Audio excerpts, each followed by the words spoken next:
Salut les devins, c'est Saikyo. Je vous avoue que j'ai pas mal cogité avant de faire cette vidéo, cette review-là, de l'épisode 68 de Dragon Ball Super, pour une bonne raison.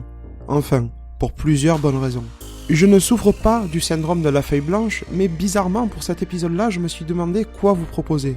Quoi faire, en quelque sorte. Vous allez me dire, mais Saikyo, fait comme d'habitude, fais une vidéo review, tout ira très bien. Oui, d'accord, tout ira très bien, mais la première chose, c'est que déjà, ma review du futur était très proche de l'épisode qui y a eu réellement. Pour rappel, et pour ceux qui découvrent la chaîne, je vous salue, et vous devez savoir alors que mes reviews du futur sont un concept original et propre à ma chaîne, sur laquelle je fais la review d'un épisode avant qu'il ne soit sorti. Tout simplement car cela est en accord avec mon concept du devin. Et justement, le but après, c'est de s'amuser entre nous à faire une review bilan, qui nous permet de comparer si ce que j'avais dit était vrai, et bien sûr de faire la review de l'épisode. Et dans ce cas-là, dans le cas de l'épisode 68, j'ai pas fait le calcul, mais on va dire que je devais être à, je ne sais pas, 80-90% proche de la réalité, proche de ce qui s'est passé dans l'épisode. Et du coup, je n'avais pas du tout envie de vous proposer une review dans laquelle j'allais juste faire des rectifications de ce que j'avais fait, de ce que j'avais annoncé et prédit dans ma review du futur, et après d'y redévelopper les mêmes idées. C'est-à-dire là où je vous ai dit qu'il serait cool d'avoir une quête des Dragon Ball à nouveau dans Dragon Ball Super, enfin vous voyez, pas mal d'idées. D'ailleurs, je vous invite à aller voir cette vidéo-là, ma review du futur épisode 68, je vous l'affiche à l'écran, si ce n'est pas encore fait. Car justement, les idées sont toujours d'actualité vis-à-vis de l'épisode qui vient de s'être déroulé. Et je ne suis pas là sur ma chaîne pour vous prendre pour des abrutis.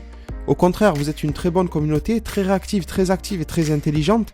Et je viens ici pour vous apporter de la fraîcheur. Je ne vais pas vous faire un remake de ma vidéo précédente si j'y ai déjà développé les idées que je voulais. Alors je me suis dit, autant faire une vidéo review plus courte, plus détente, et derrière pouvoir développer d'autres sujets, dans d'autres vidéos. Comme par exemple une prédiction qui va arriver très très vite sur la chaîne, je pense entre ce soir et demain, quelque chose comme ça. C'est pour ça que même si je pourrais me vanter d'avoir été efficace sur ma review du futur, ce qui ne serait pas très joli de ma part, à vrai dire je ne suis pas du tout un adepte de ce que j'appellerais très poliment l'autosuçage. Et je sais aussi pertinemment qu'il n'y a pas non plus de quoi sauter au plafond en ayant prédit un épisode hors série. Alors j'ai voulu trouver une particularité, jouer cette review-là sur la détente, sur le partage avec vous, mais en faisant ressortir ce qu'avait de spécial cet épisode. Vous allez me dire, difficile à faire pour un épisode hors série. Et justement, une fois que j'ai vu cet épisode-là, j'en avais beaucoup d'appréhension comme vous, hors série, tout ça. On déteste tout ça, vraiment c'est une horreur habituellement les hors série. Et là j'ai regardé l'épisode et j'ai presque envie de dire que j'ai adoré. J'ai passé un très bon moment en regardant cet épisode-là. Et du coup, j'ai trouvé très intéressant de vous faire une review dans laquelle je vais vous expliquer pourquoi j'ai beaucoup aimé cet épisode-là, alors qu'à contrario, j'ai détesté l'épisode 67 de Dragon Ball Super qui venait clôturer l'arc Mirai Trunks, l'arc Goku Black, l'arc Zamasu. Alors comment je peux détester un épisode qui clôture un arc magistral dans l'ensemble, alors que je peux adorer en parallèle un épisode qui fait partie de vulgaire hors série? D'ailleurs, quand je vous dis que j'ai détesté l'épisode 67, n'hésitez pas à checker ça sur la chaîne également. La review est là depuis que l'épisode est sorti, donc ne vous inquiétez pas, j'y développe toutes mes idées dedans, je ne balance pas ça gratuitement. Et en quelques points, en quelques mots, je vais vous faire justement le détail de ce qui m'a plu dans cet épisode-là, et pourquoi je l'ai apprécié beaucoup plus que je n'ai apprécié un épisode canon de la série, tout simplement. J'ai même hésité à le dire, mais oui, c'est la vérité, je l'ai préféré. Alors, avant de me traiter de fou en commentaire, je vous prie s'il vous plaît de m'écouter. Simplement d'essayer de comprendre ce que je vais vous dire et d'ouvrir son esprit au fait qu'un bon épisode n'est pas forcément un épisode dans lequel il y a des combats et de l'intensité. Ce n'est même pas qu'il n'y a pas eu d'intensité. Au contraire, l'intensité se dessine de différentes manières. Ce n'est pas parce qu'il y a des combats tout le long que ça fait un épisode intense et qu'un épisode dans lequel on ne combat pas n'est pas intense, ça ne veut rien dire. La notion de rythme s'applique à tout type d'épisode, à tout type d'intrigue. Et là, on avait un épisode de tranche de vie basé sur le comique et sur la vie de nos héros. Que font-ils à l'époque maintenant de Dragon Ball Super quand le monde est en paix? Et justement, quand le monde est en paix, on voit que quand même pas mal de choses peuvent se passer. Déjà, Bulma, on a très bien vu qu'elle souhaitait toujours avoir un challenge, qu'elle souhaitait toujours pousser plus loin ses ambitions de scientifique, et qu'elle continuait de bosser sur une time machine, malgré l'arc qui vient de se dérouler. Vous allez me dire que c'est une intrigue qui est uniquement liée à l'épisode hors série. Personnellement, et connaissant les antécédents de Bulma et ce que l'on a vu dans les précédents chapitres, on a très bien vu qu'elle se méfiait de Beerus. Peut-être pas de Whis, mais surtout de Beerus, qu'elle le trouvait très instable. Je dis chapitre car c'est quelque chose qui a surtout été mis en avant dans le manga papier, mais dans l'anime aussi. Je vous conseille de revoir Dragon Ball Super dans son ensemble, et vous verrez que Bulma s'est très souvent méfiée en douce, parce qu'elle ne peut pas lui dire « je me méfie de toi », sinon il la détruit. Mais elle s'est toujours méfiée de Beerus. Et je pense que c'est ce genre de menace qui pèse sur sa tête, même si Beerus pour le moment est un allié, mais au final il n'est pas vraiment un ami, même s'il s'attache de plus en plus à Goku, mais on peut pas vraiment appeler ça un ami. Il est membre de la Team Z, mais c'est un membre très particulier. Et cela nous montre alors que Bulma a de bonnes raisons de continuer sur cette voie-là. Elle sait pertinemment à quel point c'est dangereux de créer une time machine. Elle a très bien vu que la timeline de son fils alternative a été complètement détruite. Elle n'est pas bête. Si elle l'a construit, c'est qu'elle a de bonnes raisons en tête. Et elle sait alors que le cas échéant, la seule solution pourra être une time machine. Et encore, mais vaut mieux ça que rien. D'ailleurs, pour rester sur le thème de Bulma, vous allez me dire que je me fais beaucoup de pub dans cette vidéo, mais pour une fois, j'ai bien le droit. N'hésitez pas à aller voir également ma review du chapitre 17 de Dragon Ball Super.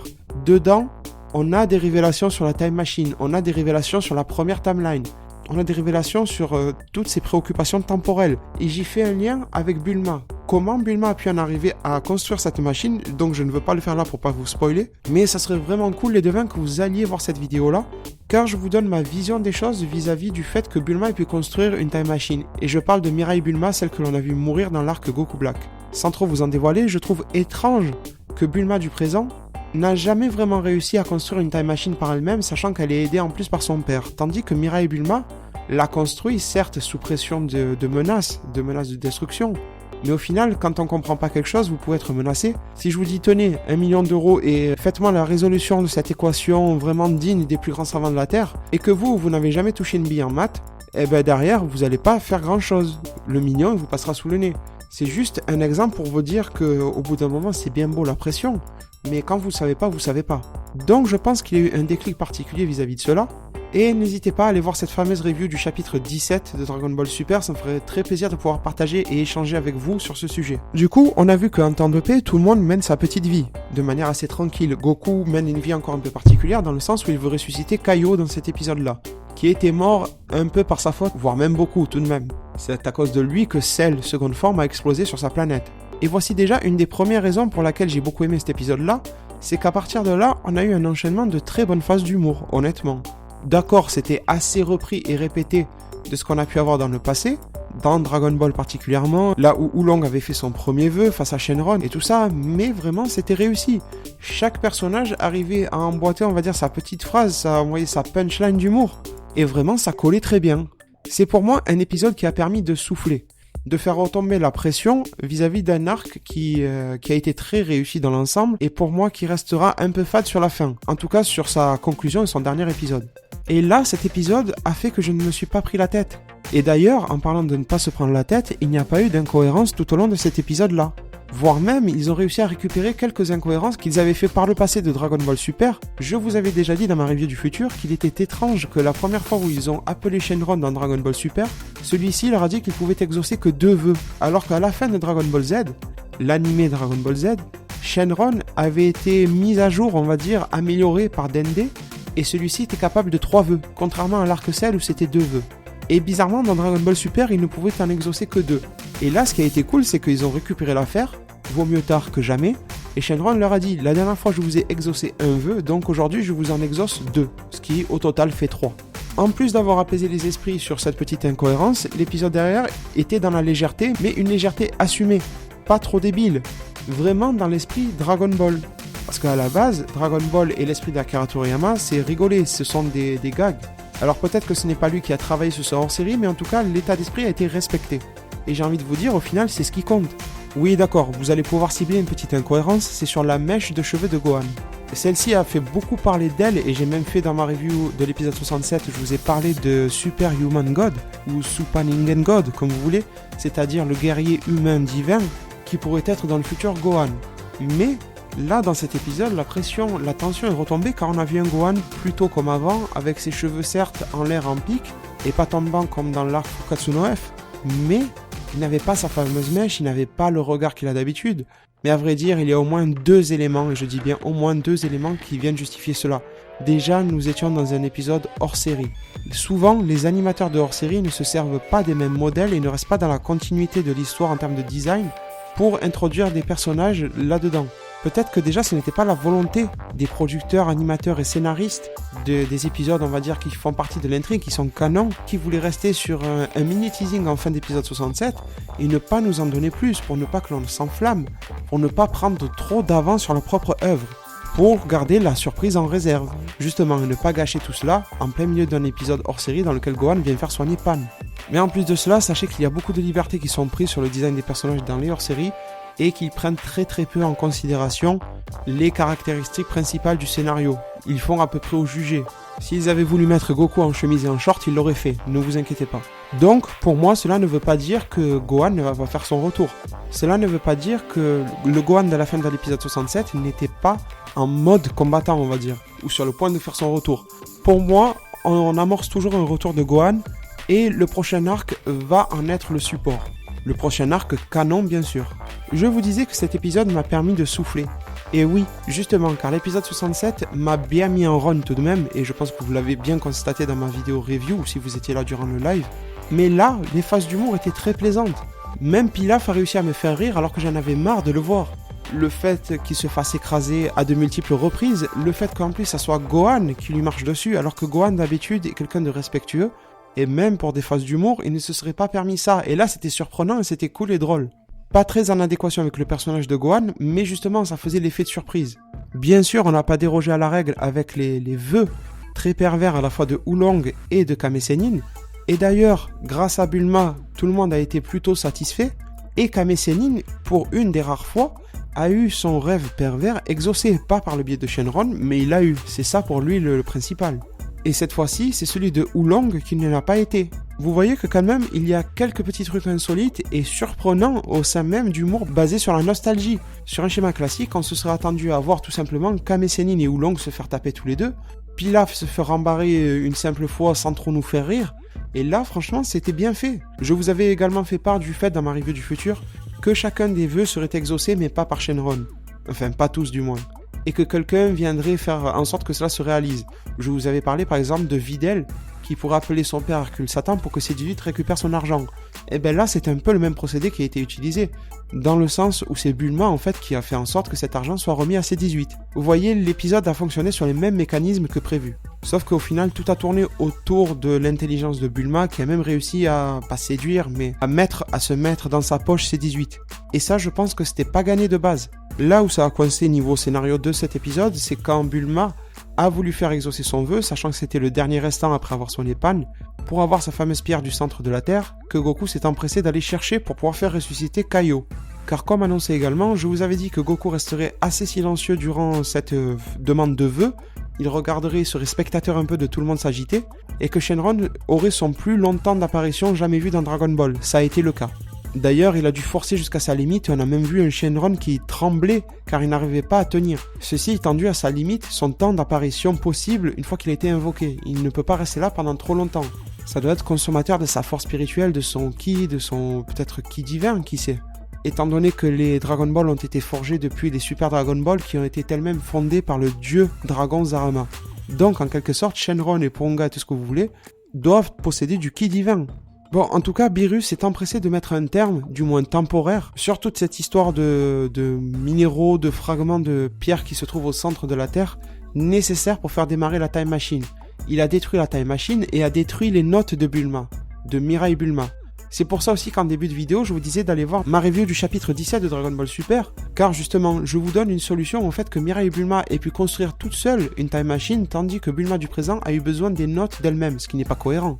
C'est un peu comme le système de l'œuf ou la poule. À la base, il y a bien une Bulma qui s'est débrouillée toute seule. Ou alors, elle n'était pas seule, mais ce n'est pas elle-même qui l'a aidée. Et bien, comme prédit, l'épisode se termine sur le fait que Kaio ne voit pas son vœu exaucé, enfin du moins le vœu de Goku, de ressusciter Kaio, Bubbles et Grégory le Criquet. Et là, encore une fois, c'était réussi. C'était certes prévisible. D'ailleurs, Kaio vivant ou Kaio mort, bon, c'est sûr qu'on doit bien lui rendre cela, mais qu'est-ce que ça change? Pas grand-chose. En tout cas pour nous spectateurs, bien sûr, on se dit que pour le personnage en lui-même, comme il le dit, la sensation est différente d'être vivant ou mort et tout ce que vous voulez. Mais pour nous spectateurs, en termes de scénario, qu'est-ce que cela peut changer? Clairement rien, alors vaut mieux s'en servir pour en faire une phase d'humour, comme ça a été le cas et c'était réussi, plutôt que de le faire revivre. Le faire revivre voudrait dire que ça signifie quelque chose derrière. Et à la limite, si Kaio revit, je pense que ça sera en fin de Dragon Ball Super et pas en plein milieu, sachant que concrètement, il ne peut servir à rien.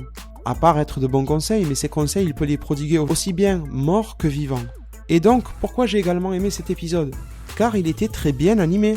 Certes, si on fait des arrêts sur image, sur écran, tout ce que vous voulez, on doit trouver des passages qui sont un peu bidons, des trucs un peu mal dessinés, des courbes un peu ingrates. Mais regardez bien cet épisode. Moi je l'ai vu en 1080p, bon bien sûr comme je vois chaque épisode, histoire d'avoir la meilleure qualité possible et de vous faire les meilleures reviews derrière, pour en être le meilleur juge possible. Si je peux me permettre d'utiliser cette expression, eh bien l'épisode était visuellement très plaisant. Aussi bien concernant l'intrigue se passant sur la planète de Caio, que les scènes avec Beerus et Whis, que toutes les phases sur Terre, que ça soit avec Shenron ou non, car au final ça change un petit peu, on a des scènes de nuit et de jour, ce qui aurait pu changer la donne, mais c'était réussi à chaque fois, alors que rappelez-vous, dans la série de manière canon, quasiment tous les passages qui étaient sur Terre, même durant l'arc Mirai Trunks, étaient de qualité assez mauvaise, ou on va dire peut-être passable, car ils mettaient le paquet sur l'arc Mirai Trunks, enfin sur la zone, sur le futur de Trunks, et tous les passages qui se faisaient sur Terre du présent, ils étaient entre guillemets négligés en termes d'animation, et n'étaient pas non plus faits sur les mêmes modèles. Je parle de Goku et Goku Black, si vous regardez bien, ils se ressemblent, mais on a un Goku Black qui est plus fin, enfin des choses comme ça. Et ça, c'est parce que ce ne sont pas les mêmes modèles de base qui sont utilisés pour les animateurs.